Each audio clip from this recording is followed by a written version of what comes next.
What's up, everybody? It's Michaela Z at Your Moon Mom, and I thought it'd be really cool to bring my mom here to talk to Aries Tech because she's actually the one who originally exposed me to EMF and these ideas behind, is it safe? Is it harmful? She's the one who really started getting me questioning about it. So, hi, Mom. Hey, how you doing? This is very exciting. Thanks for being here. So I want you to start out by kind of giving a little bit of your background because you started out as a nurse. And I feel like a lot of times when people start asking questions about EMF, there's usually other things that they've been asking questions about that then lead them to thinking about EMF. Because I feel like if you're just kind of living the average life on a day-to-day basis, you don't really hear about EMF when new products come out. It's really just, it's faster, it's better, it's all of these things. And it's not ever discussed whether or not it's good or bad. It's not even discussed that it's good. It's just not discussed. It's just like, it's faster and that's all we need to know. So really to start questioning it, I feel like you kind of have to have a little bit of that mind where you're thinking about your health and you're thinking about alternative methods to things. So I feel like you have a good story for that on just kind of how you got to this place starting out as a nurse. So. Well, yeah. I mean, I had to get slam dunked. So 1990, I got really slam dunked with disease. I was doing actually a network marketing company, and I didn't know that you even knew that, but I had a little office overlooking the harbor in Long Island in Sag Harbor, and a flu-like syndrome came down on me so hard that I literally laid on the floor in my office for 2 days before I could get up and go home. And then 2 weeks later, I was diagnosed with MS.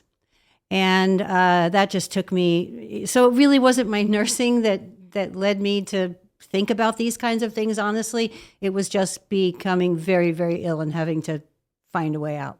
Okay, so when did you first start thinking about EMF? Well, I found a few hippie friends in Long Island that were doing acupuncture and Chinese herbs, and they were going into New York to study every day, and they'd come back, and they were practicing on me, literally. But what they did was they expanded my thinking to begin to think about vibration and frequency, even how important my thoughts are because they had vibration and frequency. So that's where the first spark of thinking about myself as an electrical being more so than, I worked in cardiac care. So I would do EKGs on people every day and EEGs and, all these things. Electrical being was so far out of my reach of thinking. Yeah. Dr. Rusty, who you guys might have seen some videos of my interview with him, but he said the same thing. Like he went to school for neurology and he's like, it's very obvious that we're electrical beings. Like we're doing all of these tests using these equipments to test electrical currents to, figure out what's going on with people. He's like, but no one asks the question of, oh, we're electrical beings. So like, what are all these electrical devices doing with that like human communication that we have? Where our body is literally relying on these electrical currents to communicate, to communicate everything. We have like electrical communications to communicate, hey, get rid of these toxins or hey, ignite this gene or whatever. And it's like, whoa, what happens when we have all of these outside communications via frequencies that are bombarding us all the time? Like our body must be so confused. Yeah. Well, at the same time, I started to learn about structured water. Yeah. And that's a good one. We're like 80% water. And that these EMFs, like this hyper electrifying of the world, is really destructuring the water. Mm-hmm. So that's where, when I bought you all those little round water restructuring devices years later. It's actually really similar to the Aries Tech products. Yeah. Same concept. Yeah. So I started that, that just kind of opened my mind up to. And then she said to me one day, one of the people I was so blessed that came into my life, she said, you could pick up your cell phone right now and you can send a signal to Japan and it's going to send a message to Japan and it's going to be there instantaneously.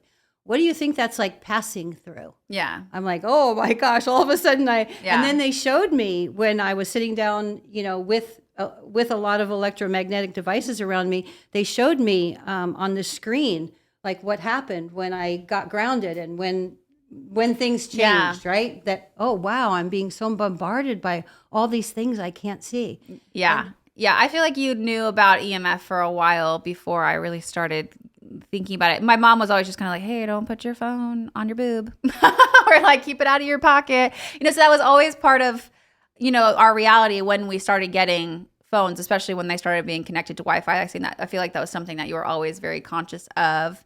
But it wasn't until like I became a mother that I became much more aware of it and like much more conscious of it being around my kids and all of that. So do you remember, it was like about 8 or maybe even 12 years ago, I don't know, but somebody had introduced me to an EMF device. It wasn't this one. And when I would talk to any of you about it, this kind of thing, you just laugh like, oh, mom, she's that mom. And so what I did was I made these little leather pouches. Do you remember little leather pouches? And I put this little design on the front. Oh, yeah. And then I stuck the EMF device inside the little pouch. I really had these handmade leather pouches because I was thinking, well, okay, they're not going to buy into the device, but if I make this handmade, they'll just feel obligated to wear it. Yeah, so we actually we've been exposed to a lot of different EMF protection type of things. Like we've done the crystals and they have the little bags that, but a lot of it was very anecdotal because there wasn't a lot of research behind anything that we were really using or that was around. There just wasn't a lot of people talking about it. So it was very like hush hush, and it was very just kind of like, try this and see, like try this kind of makes sense, Mm-hmm. So that was something that I really liked about Aries Tech, and you use Aries Tech now. And, I've gotten now I'm the one sneaking it in. I've become my mother. Now I'm like, oh, hey, here's your new tech. And it's just like has the button already on it. They're like, that's just a cool sticker. One thing that I really loved about it was that it wasn't just a product idea. It was, we are seeing issues within the military, people who are, on radio signal towers, during wars and things, who are coming back and saying that they're having negative effects from being near these radio signal towers so much. We need to do something about that. And that's what the beginning of Aries Tech was, hey, we need someone to engineer, a product that can allow them to still be there in person, but also be protected for their health reasons. So it was considered a medical device. So it all started with research, and then they didn't actually launch the product until way later, which I think is really cool. So it was like the son of the guy who originally created the technology to protect the people.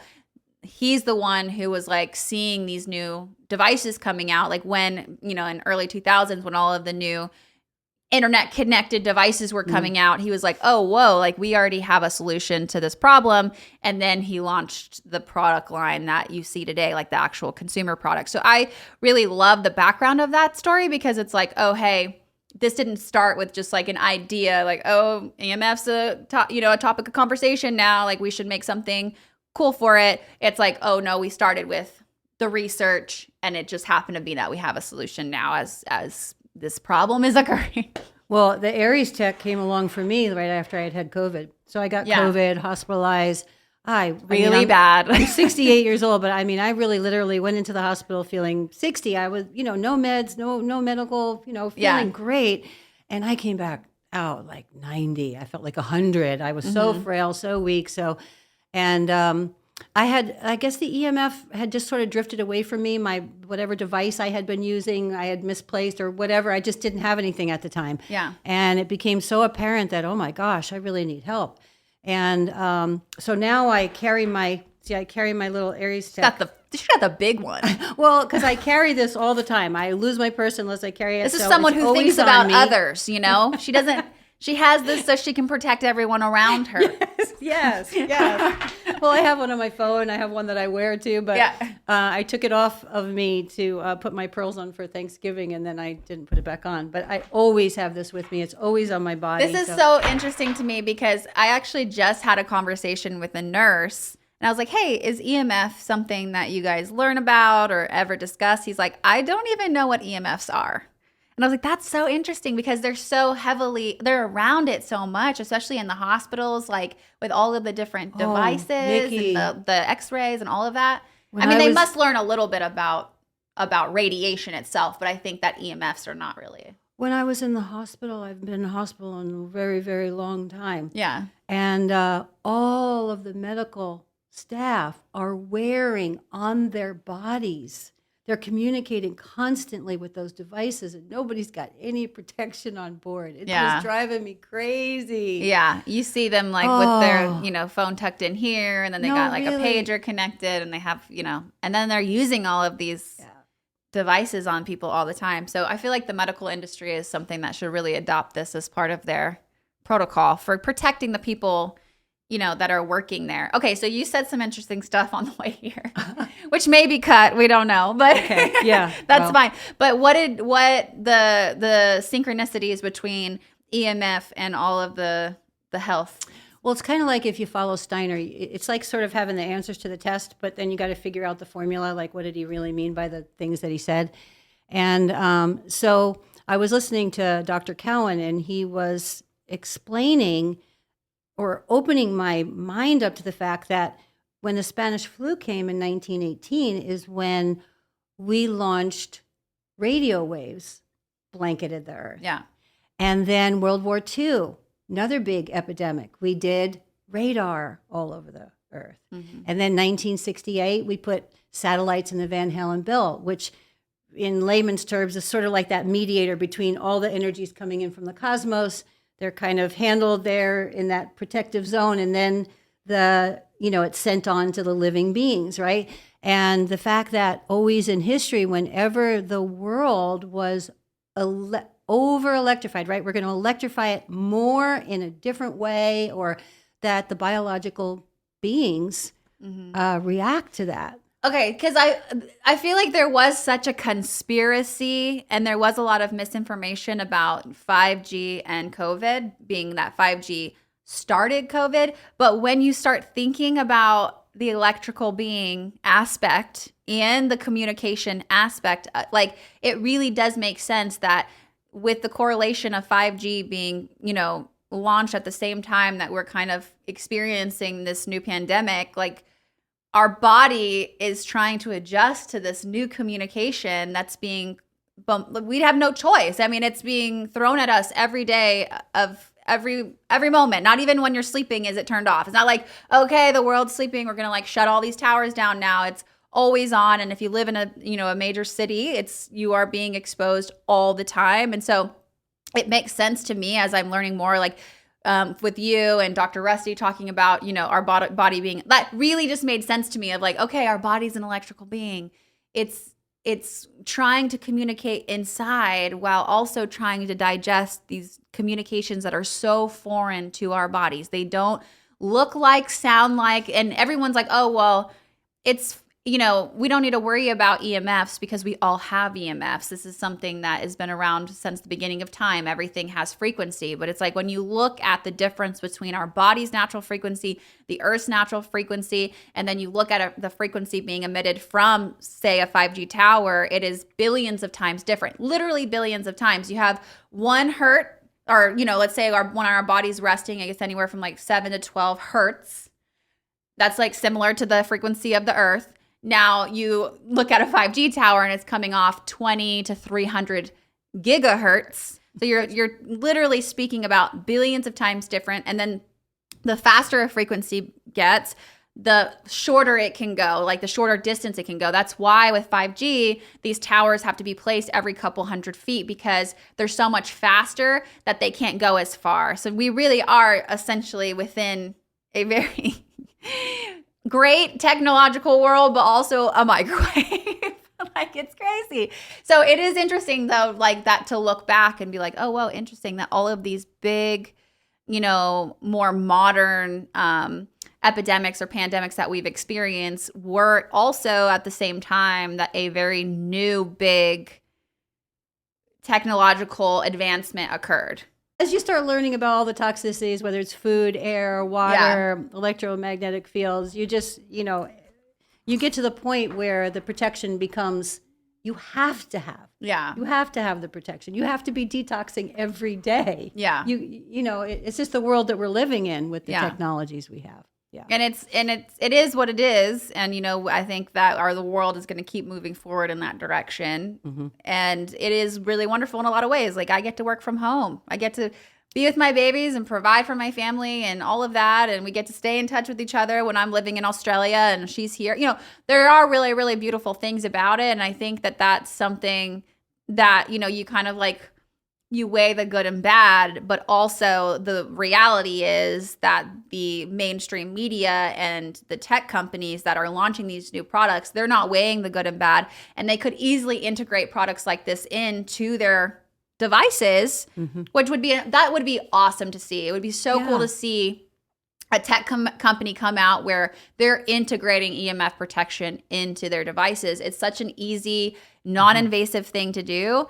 But until then, it's kind of like it's up to us. And that's what she's saying of like, okay, it is up to us to make sure that our body can keep moving forward and process all of these things that we're being exposed to on a daily basis. And a big part of that is EMFs, because what Dr. Rusty was explaining to me is like, it's not so much that EMF is the toxin. It's not like drinking a poison. It's that EMFs open up your cells and your brain, like it breaks that openings into your blood-brain barrier, where it allows the poisons that we are exposed to flow into places it's not supposed to be. So it's not like EMF is the poison, but it's like the hammer that knocks down the gates that allow the poisons to flow in. And we're being exposed to poisons every day in our water, in our food. I mean, you name it, where it's here, it's around. So, essentially EMFs is kind of like fundamental health. It's like making sure that your body is strong enough to fight off all of those other things. Because if you're constantly being bombarded with these EMFs and your body's constantly trying to get to know these different languages, because that's the other thing, is that it's not constant. It's not like, this wave is coming off of a 5G tower and it's the same wave every time. It's a variety of different frequencies coming off of all of these different devices. Every device you have in your home is going to be emitting and communicating differently. So it's not like, our body, my mom's always telling me if I'm stressed or whatever, like, go put your feet on the earth. Like, there's something very real to that about getting connected to that frequency of the earth, because that's a very similar frequency to our body's resting state. Like, if you look at the frequency of our body when we're sleeping, and then you look at the frequency that's being emitted from the earth, just every day, all day, it's very similar. So that deep rest is so important to be able to heal, to be able to detox, to be able to do all of those things. And when we're not getting that, like, we're never getting to that state because we're sleeping right next to our phones and our Wi-Fi is still plugged in and all of our devices are communicating with each other all night. And, maybe our bed is right up against our outlet that has a plug that has 10 plugs on it, or, all of these different things that we're not thinking about. Yeah.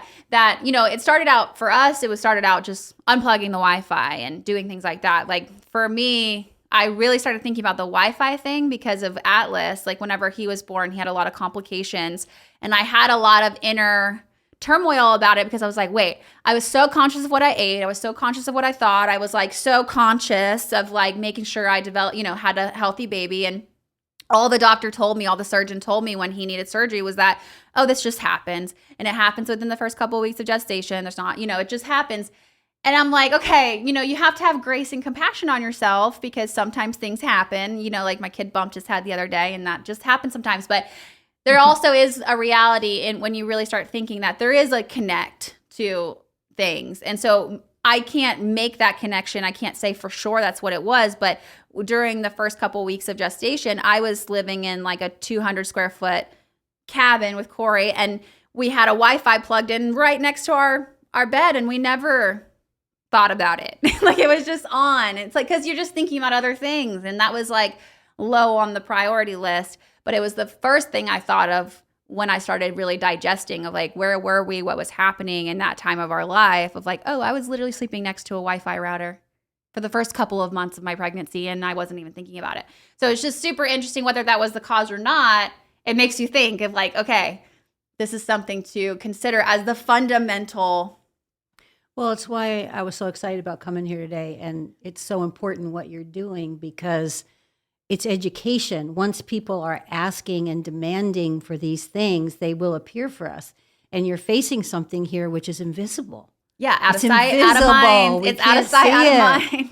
And we love to ignore things that we can ignore because there's already so much in our face all the time. Or just so much more coming. Like I said before, the EMF device that I had laid it down one day, and so now it's maybe a year and I'm not connected to it and carrying it around, right? Then COVID hits me and I have to reevaluate and look and say, okay, wait a minute, I've got to get my defenses up, and I have to take a look at even the invisible things, which are huge. Yeah, I think that's a really important thing to talk about too, because it's like, you're not going to, some people have really like hypersensitivity to EMF and they do really see a huge difference when they use the products. Like I've had messages from people who are like, no, I feel it immediately. And when I put this on, I feel it immediately. And I personally felt like all the headaches I was having from using my phone constantly started to kind of dwindle down, and I could really tell a difference there. But it's not one of those things that's like immediately, oh, I took this pill and I'm like feeling good, like it's one of those things that is just, it's a fundamental health. It's like drinking water on a daily basis. It's like, it requires education. You have to actually purposefully, dig deep in and educate yourself so that it will become forefront in your thinking. It's really up to us. And there's always thought leaders.